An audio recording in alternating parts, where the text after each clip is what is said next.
TCL QM8L is one of the brightest TVs we've ever tested, second only to the massive X11L that we reviewed earlier this year. This TV has an impressive spec sheet with super quantum dots for improved colors, flagship-level gaming features, and enough brightness to make your eyes hurt. But is it worth it? Or is it just another spec sheet monster with some real-world compromises? Thanks to that incredible brightness, the QM8L is best suited for bright rooms and HDR content. It offers a ton of value, especially as a brighter OLED alternative. But it still suffers from some of the weaknesses inherent to LED TVs, including poor viewing angles and relatively slow response times. If you care more about accuracy, processing, or having the best darkroom home theater experience with perfect blacks, then you're probably still better off investing in an OLED. Despite some of these trade-offs, the QM8L might be the best performance per dollar premium TV you can get right now, especially for bright rooms. The QM8L starts at a 65-inch size, retailing at $2,499, and goes up to a 98-inch model retailing at $5,999. But it's TCL, so you can expect frequent sales, and we do recommend holding out for those sale prices. You'll also notice that there are no smaller sizes available in North America. In Europe, it's sold as the TCL QM8L and comes in a 55-inch size, but generally this model is aimed at people who want a big screen. The biggest upgrade to the QM8L over last year's QM8K is the addition of TCL's new super quantum dot technology, which boasts a wider color gamut and purer separation of colors than traditional quantum dots. And we do see a greater separation between red and green in the TV's SPD graph, with reds being especially pronounced. Another aspect of the new SQD panel is more precise local dimming zones and upgraded color filters. But we'll get into how exactly it impacts color volume in just a bit. And hey, be sure to subscribe for more real-world TV tests that cut through the marketing and help you buy smarter. The TV now has 4 HDMI 2.1 ports, unlike the QM8K, which only had 2.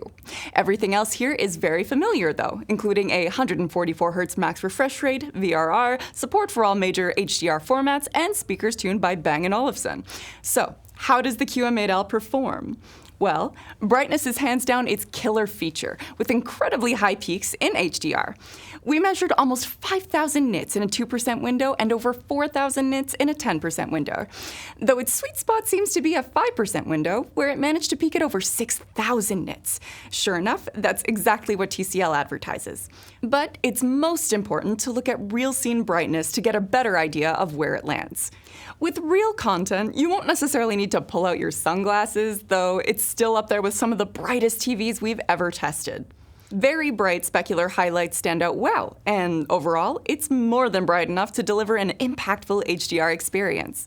The brightness will vary depending on both the dynamic tone mapping and peak brightness settings that you use.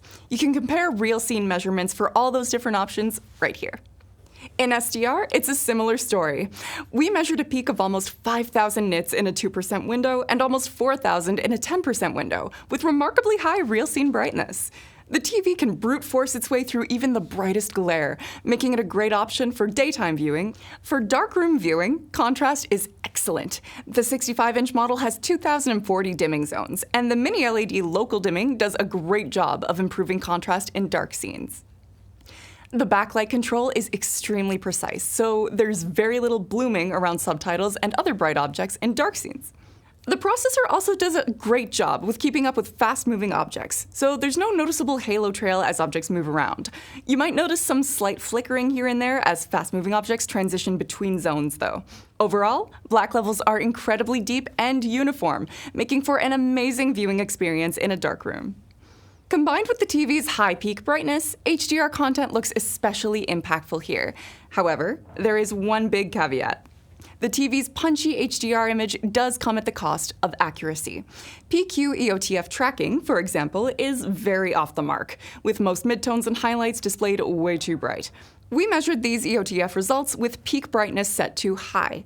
But tracking was all over the place, and it varied drastically depending on the test window and settings that we used. For example, it was a lot closer to target when using a 10% window, which is the size used by most TV reviewers when measuring EOTF tracking.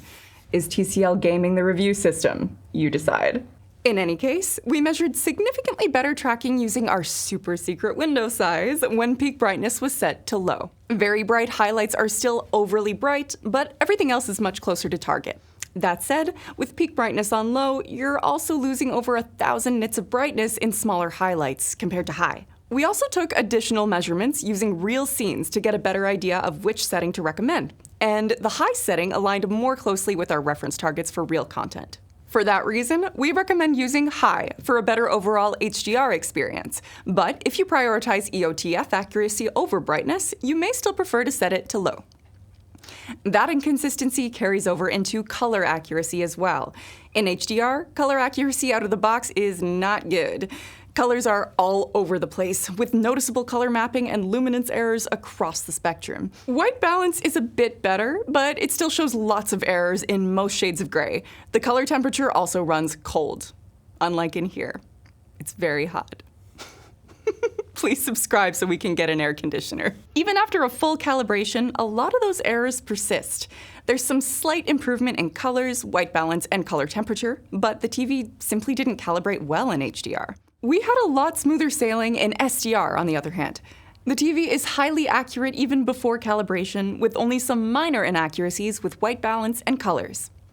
It struggles most with dark, saturated blues and reds to a lesser extent, though these inaccuracies likely won't be noticeable. The biggest issue is with gamma, with the 2.2 setting tracking closer to 2.4, meaning the image appears a bit darker than expected for the setting. That is especially true with very dark shades, which tend to run darker than they should. That kind of difference in gamma won't be too noticeable, however, especially if you're watching in a dark room.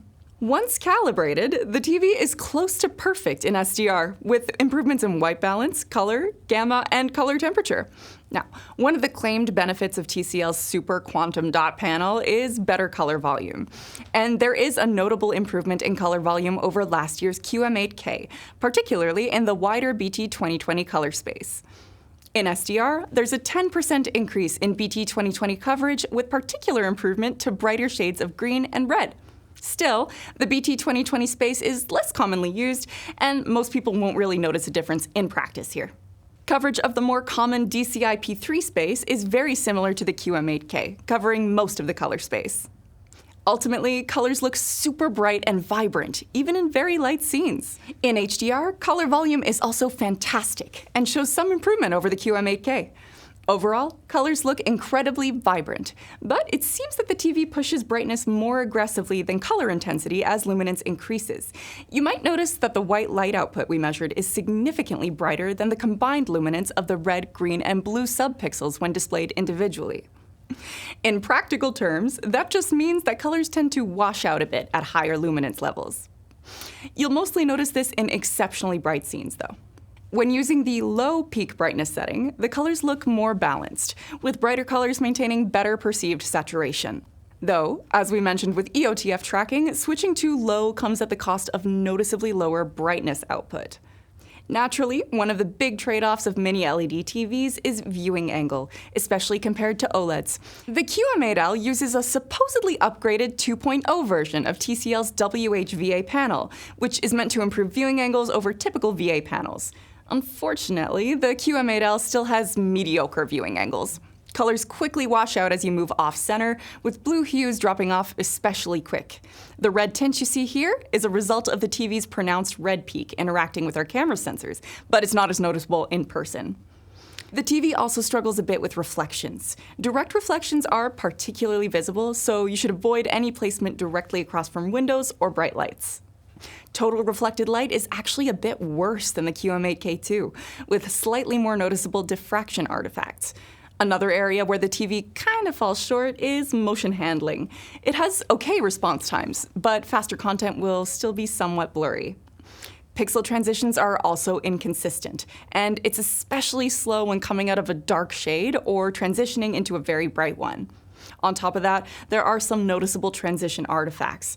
In particular, the edges of moving objects tend to bleed out into other shades, resulting in some noticeable blur trails around faster moving objects. In general, the TV has decent processing. It does a good job of smoothing out low bitrate content without losing too much detail. Upscaling is also solid. However, this is definitely where some of the higher-end brands do have an advantage. Gaming is more of a mixed bag. It's It's a great gaming TV overall, thanks to a wide range of gaming features like full HDMI 2.1 on all 4 ports, high refresh rates, and full VRR support. However, like the QM8K, VRR doesn't work properly with NVIDIA GPUs when the TV is running at 60 Hz with visible screen tearing. Running the display at a higher refresh rate helps avoid that issue, but we still notice some odd VRR behavior around 60 FPS when operating at 120 Hz. Thankfully, we didn't have the same problem when running at 144 Hz. On top of that, the TV's motion handling leaves a lot to be desired. There isn't much overshoot or ghosting, but the TV just has slow pixel transitions, leading to significant motion blur in games. On the upside, switching to game mode has very little impact on picture quality, so you'll still have a vibrant and punchy image, especially in HDR. Input lag is also very low. Plus, it has a low latency motion interpolation feature to improve the fluidity of motion in games. It works with any source, including older consoles. Finally, since the TV boasts speakers that are tuned by Bang & Olufsen, we'll also mention its audio performance. The speakers are decent, with a well-balanced sound profile and a solid bass response, which is better than a lot of other TVs on the market. Overall, the built-in speakers are fine for casual use, but if you care at all about audio, you're still going to be better off getting a dedicated sound system or a soundbar. How does the QM8L compare to other TVs? It's a small upgrade compared to last year's QM8K. It has higher peak brightness and better color volume, delivering somewhat brighter, more saturated colors. And it now supports HDMI 2.1 bandwidth on all 4 ports. On the flip side, the contrast is a tad worse, and both PQ EOTF tracking and HDR color accuracy on our unit were quite bad compared to last year, even after calibration. If you're wondering if you should settle for a QM8K or get the new model, don't fret too much about these differences, unless you want the brightest possible image. Otherwise, the QM8K is still very competitive, and it's an even better deal now that it's on its way out. We've yet to test direct 2026 competitors like the Hisense UR9SG or the Sony Bravia 9 Mark II, so we can't say how it'll hold up against those models. But it's safe to say that the QM8L has a lot to offer in a crowded TV market. Thanks so much for watching, and if you have any questions, feel free to drop a comment down below or hop on over to our Discord.